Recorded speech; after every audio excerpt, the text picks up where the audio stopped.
Hello guys! Good afternoon! For today's video nga pala, nandito kami ngayon sa playground. Malapit sa bahay namin guys. So, nagre-request kasi yung anak ko na pumunta kami sa playground para maglaro kasi bored na daw siya sa bahay. So, sinamahan na namin siya para mag-swing. So, nandito kami ngayon. Na-enjoy talaga yung anak ko guys kasi bihira lang kami pumunta dito. Palagi lang sa school at sa bahay, ganyan lang. So ngayon nakalabas kami, super saya po talaga niya guys. Hindi lang kaming dalawa ng anak ko ang nandito ngayon guys. May kasama din kami yung daddy kano namin guys. So nandito na siya. Buti na lang napaka-supportive niya guys. Sumasali na din ng daddy kano namin nagduyan-duyan. O tingnan nyo guys. So funny. Oh, tingnan niyo. Ang saya din niya, guys, 'di ba? Tingnan niyo, hindi na niya ako binaba, oh, 'di ba?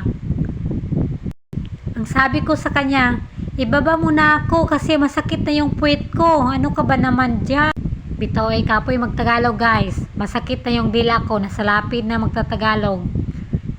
Oh, mao ni apas ni siya, guys. Kay ni buringan po ni sa balay. So ni apil na po siya duyan-duyan na mo o tanawa. Di wala na ko niya giubos.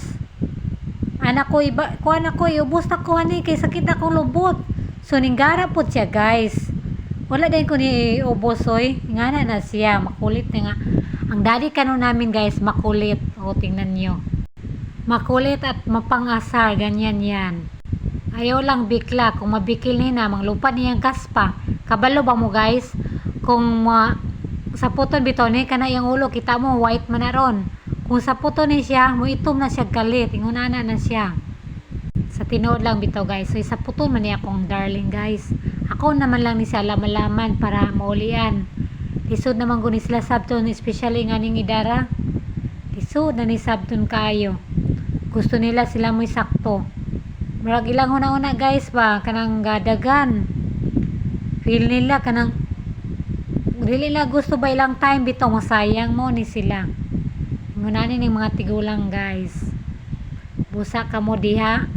Dili mo ka relate nako kung batanon ninyong partner.